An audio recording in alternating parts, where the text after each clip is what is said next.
What's going on, everybody? It's Jonathan Budd, and it's funny. Today, I kind of was taking a shower this morning, and I kind of set up. Here's a little process. Here's a little information about these videos that I create and share with you guys. Over the course of the years, my schedule has just gotten really packed, and things are challenging to actually find the time to do this, all this stuff. So what I decided to do is actually just systemize a video schedule so that every Tuesday or every Wednesday, I work with a video teammate who comes over here. We set up the camera for 2 hours, and I just, blah, blah, blah, whatever the heck I do, right? And I do that, which obviously, isn't that cheap, but it's also not huge, probably like, $600 a month or whatever it averages out to, $700. But I do that because it's just, there's this calling in me, right? There's this thing that's so important that I don't understand, right? And I don't understand why I have to or why I even want to, but it's almost just like there's this calling from the universe that says, you need to share. You need to get this stuff out there. Like, this is what's important. Like, aligning and shifting human consciousness, our consciousness, to be more powerful, to be more awakened, to be more heart-centered, to be more in alignment with deeper values and principles of life itself.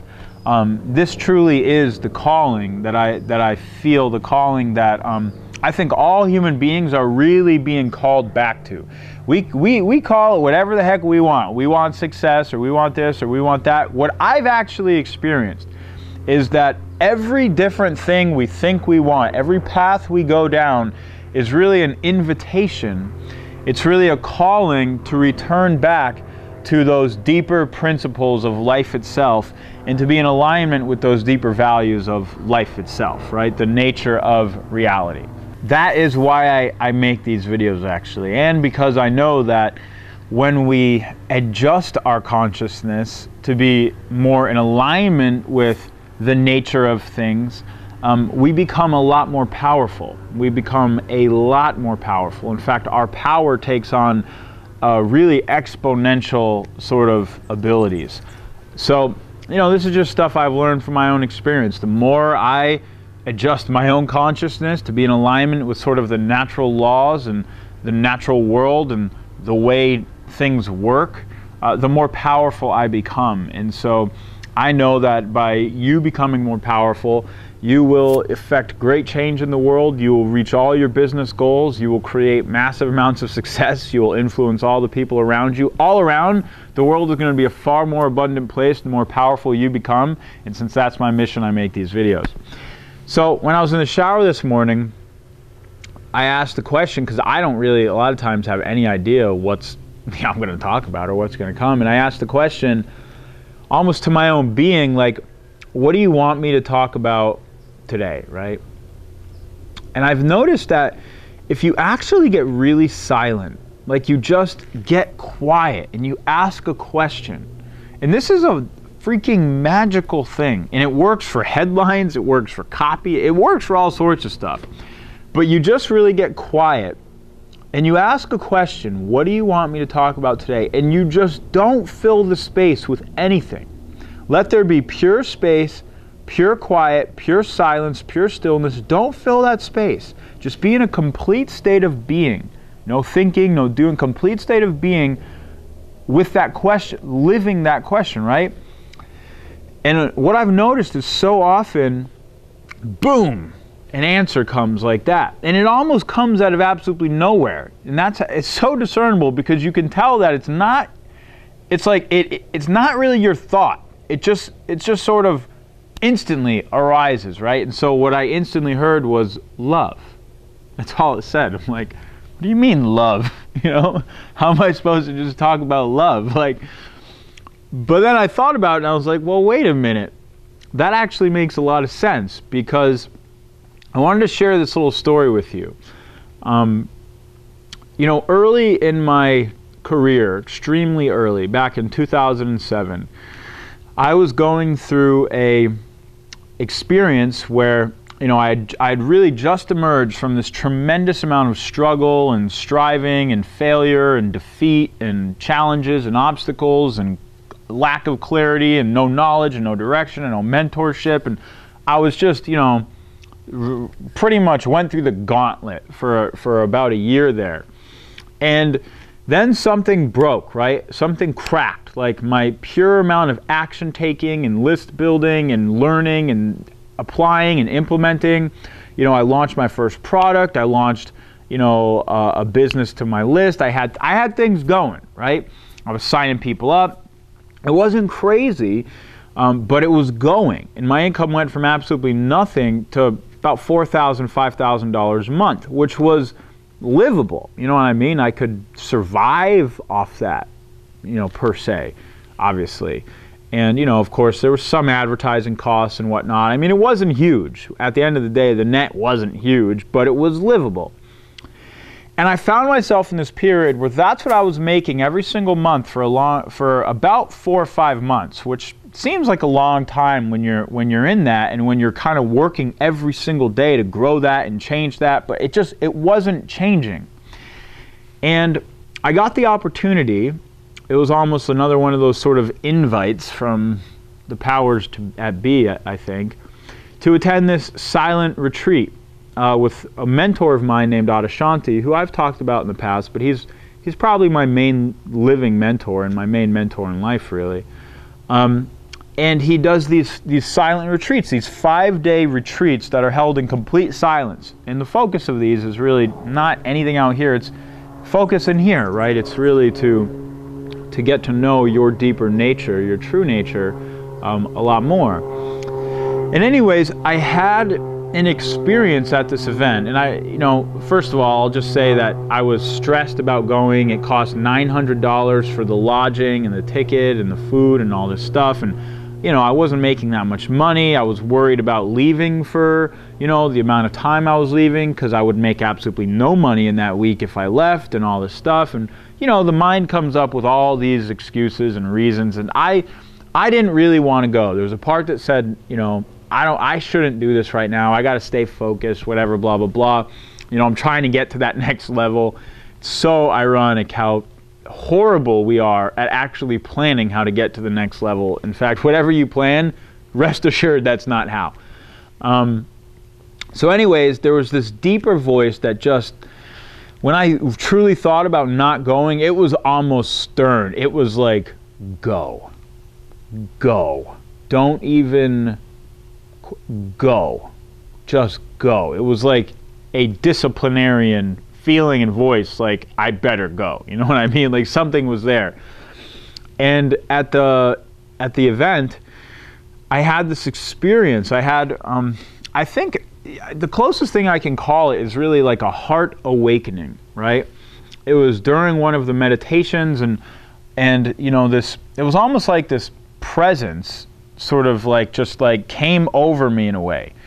And this presence sort of felt like it started in my heart, right here, obviously. And it expanded, and it felt like this presence could see, and it was whatever it touched, right? It was whatever it touched. There was no difference with it and whatever it touched. And it started to expand, and it like filled the room. And then it started to expand faster, and all of a sudden it was outside the room, and I could see all of this while it was happening. Like I was outside the room, actually. It was my vision all of a sudden left the room, and I was looking at the area right around this little hall that everybody was in. And then the vision started really speeding up, and all this happened in like, seriously, like seconds, like split seconds. And then it started speeding up, and all of a sudden it was like, it was going like thousands of miles an hour, and it was shooting over all the land of New York, because this was taking place in New York. And I knew I was actually looking at New York, and this presence was still whatever it touched, and it was touching everything. And then it just shot off into the universe, and I was like out into the deepest depths of space, like infinitely fast. And I just like, I don't know what happened. Like, it was like an overload of energy. My eyes shot open, and I was just like, what the hell was that? You know what I mean? Like, what just happened? And in retrospect, it kind of put itself together what had happened. You know, that was, you know, it was really a heart awakening experience where I realized that, you know, I actually am this presence. It's what I am. It's actually what you are. It's what we all are. It's what life is. And whatever it touched, it was. So there was no separation between me and anything into the absolute deepest depths of the cosmos. And you know, these are common experiences that a lot of really wise, sage, wisdom teachers for thousands and thousands of years have been talking about. And I think it's actually just a part of the development of consciousness itself. The more consciousness develops, the more it sees itself as connected to everyone and everything. A very undeveloped consciousness sees itself as separate and disconnected from everyone and everything. But the more mature consciousness is, the more it sort of learns and develops, the more it sees that it's connected to everyone and everything. And so this was a great maturing in my life. And I came back from that, and prior to going, I had always had these like pains in my heart. Like it literally hurt, just like hurt in my heart. And it was like constricted breathing. It was hard to breathe all the time. And when I came back, all of that was gone. And it was like my heart was just so much more open. And my ability to love people was just deeper. Like how I just cared about people was deeper. My love for myself was deeper. My love for the world was deeper. Love really just deepened in my life after this experience and after this sort of heart awakening, you could call it. And it just, this kind of stuff, I swear to God, you can't make it up. It's so weird how things work. And 2 weeks, absolutely 2 weeks from the day of getting back from that event where I had that experience, I'm very synchronistically introduced to this new opportunity. I'm skeptical as hell, you know, about joining this opportunity because I didn't really want another opportunity and I was trying to build more products and all this stuff. But for some reason, even in all my skepticism, I decided to join and try it out anyway. And within 60 days, I went from nothing to $50,000 plus per month in income. 60 days, which is like, you know, ridiculously fast. Like that doesn't happen a very lot. And I just always marveled at the connection of the event, like 2 weeks after getting back from that event. And I always think, like, if I hadn't gone to that event and opened up, would I have taken that opportunity? Would that have shown up in my life if I hadn't gone through the experiences I went through and really opened up? And there's this deep core thing in me that absolutely knows it would not have. It knows that if I didn't actually commit myself to that deepening of love, to that process of transformation, first and foremost on myself, before money came, before anything came, before whatever, I committed to this incredibly deep process of transformation and love in life and for myself. And I know that if I didn't commit to that, that opportunity would not have arose. And it's unbelievable how our choices, we cannot even possibly see how meaningful and impactful the small little choices that we make every day actually are to the biggest outcomes that we want to create in life.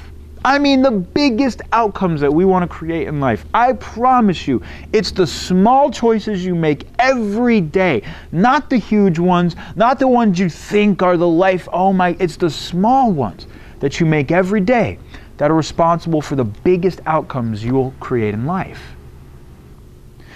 And what I learned from this experience was that love is actually an essential ingredient in success. Love is an essential ingredient in success. There's a lot of talk about love in our culture, right? And in society and humanity, I mean, love is, it's sort of, if a human being could say the thing they want the most, right? In their most honest, most true moments, the vast majority of human beings are going to sum up love as what's most meaningful and what's most valuable to them in life. The love in their relationships, the love with their family, the love with their spouses, the love they have for their work, the love that they have for the world, the love they have for their mission, the love they have for their goals. If we're really being authentic, then we see that love is really what powers things. I mean, you don't get me wrong, ego powers a lot of stuff too, right? Like there's a lot of egoic people who are out there, you know, working real hard because they want to be better than someone else, right? Or they want to work real hard so that they can get fame or fortune, or they can create wealth and thereby be important and better and all these things. There's a lot of that mindset out there, and unfortunately, you know, it's dominant in a lot of parts of our culture, and the funny thing is nobody actually respects it. The only thing that respects that is ego. Ego respects it, but since nobody's their ego, at our true core, no human being can honestly say they respect somebody else being an asshole, really. And, you know, pardon my French. No human being can say they respect when somebody else puts other people down and puts themselves up, or thinks they're better than others, or thinks they're... That's just not something that's inbred into the laws of nature that we truly respect. So, you know, there's this whole part of our culture that's out there being driven by a bunch of things that nobody actually really even respects or cares about. It's a complete sort of like egoic, you know, hamster wheel.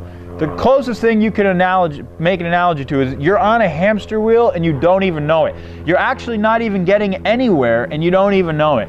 When the ego is kind of what's powering your life, you're not getting anywhere. You might think you're getting somewhere, to money, to fame, to fortune, but the only place you're getting is to more ego.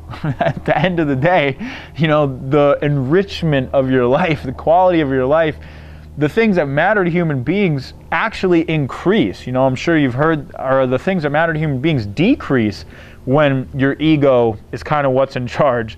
And the misery kind of increases. And I'm sure you've heard the term, you know, money really just amplifies whatever your current state of being is. So that's why, you know, people who win the lottery and they're just, you know, kind of very poor mindset, whatever, and all of a sudden they come into money, within 5 years, 80% of them are dead broke and more miserable than they were before, wishing they never even won it. And that's a phenomenon that is like unbelievable, because we think that what we want is this money, but in fact, having money without first having transformation, without first having, you know, principles and values that are associated with a quality life, you know, if we don't have that when we're broke, we are sure as hell not going to be happy when we have money, guaranteed. So anyways, when you really look deeper at things, what you see that really powers life, what really powers it, is love. And even underneath the ego is love, because nobody does anything that they think isn't going to make them happy. Even when we're out there, you know, trying to be better and wanting fame, we're doing that because we think that's what's going to make us happy. And we want to make ourselves happy because we love ourselves. It's the most crazy thing. Even at the core of so many of the destructive things that we do to ourselves and the world is love. Because we do those things thinking that that's what's going to make us the most happy, and we want to do that because we love ourselves. Problem is, so many of us are just completely clueless and really ignorant in a lot of ways as to what true happiness comes from, and so we're on this hamster wheel thinking it comes from over here, and it doesn't, and we just haven't figured that out yet, right? It's just immaturity. But love, my friends, when you really begin to see that love is kind of what powers the world, love is what powers your life, love is what powers your relationships, and love is most certainly what can power your business, you begin to take on a whole other possibility of the place you create from. And I know that it was this new love that I sort of awoke to in my own heart, that when I came back from that retreat and I started creating my videos and my phone calls and my marketing, everything was actually being created from a deeper place of love. My desire to serve the world more, my desire to serve people more, my desire to serve you more, my desire to really do better for myself in a true way, for family. It was all being created from a deeper place of love, of true love. And I know that that powered and empowered all of the work, all of what was being created, so much more. So there's actually this incredibly practical, tangible connection to how much love we experience and how much love we have in our heart and all of the results that we produce in the world. I mean, all of the results. And what I've discovered is that the more love that's in our heart, the more profound the results are that we create and produce in the world. Making this, my friend, I think, one of the most profitable things you could focus on. And I laugh because it's so ironic how little profit actually means to love. Love's like profit. Like, the purpose of love isn't to profit. Love doesn't care about profiting. Love is enriched by itself, right? Just the mere act of loving is more profitable than anything you think you could ever get, right? Because what is profit to us really as a concept? Profit is this concept of gaining something. We're gaining something. We're gaining power. We're gaining happiness. We're gaining life. We're gaining something. That's what profit means, right? I'll tell you right now, love in and of itself, just love experiencing itself, love for the sake of loving, you will gain more. I kid you not. You will gain more if you just experience love for the sake of love, and love just doing its thing, love just loving. Your heart will be more enriched. Your life will be more enriched. Your quality of life will be more good, better than, I swear to God, if you had billions, millions, trillions, the dollars could not possibly equate to your emotional experience of life, to your actual qualitative experience of life. Does it feel good? Does it feel beautiful? Does it feel light? Does it feel loving? Or does it feel stressful? Does it feel harsh? Does it feel rigid? Does it feel cold? Because you could just as easily have the cold, harsh, rigid, experience qualitative nature of life. That'd be your life with $1 billion in the bank, as you could have this like uplifting, loving, caring, light, fun, passionate, warm with $5 in the bank. So trust me when I say that love isn't concerned with profit. Love loves for the sake of itself, just because it's actually what's most enriching. And what I found is that when you actually orientate yourself to this place, when this becomes your state of consciousness, when you actually allow yourself to enter a deeper state of consciousness and a deeper state of love like this, not only do you actually cease to really give much of a shit about profits and all the stuff that's happening out here, which coincidentally makes you far less attached to it all and therefore far more powerful in actually creating whatever you want to create. But all of the results you produce because of that equation and effect are magnified. They're really magnified by this whole new power, this whole new force of love. So my friends, live with this question. Here's my call to action to you, my invitation going forward. Live with the question, how can I allow more love into my life today? What will my life look like if I choose to see and be love and live from that place today? Just play with those two questions. Don't answer them. Don't come up with answers. Just live with them. Put that question deep into your psyche, right? Put those questions deep into your psyche. Clear out the space. Don't look for an answer. Just live with them. Live with those questions and just see what happens in your life today. Mr. Jonathan Budd signing off, and I will see you guys in a bit.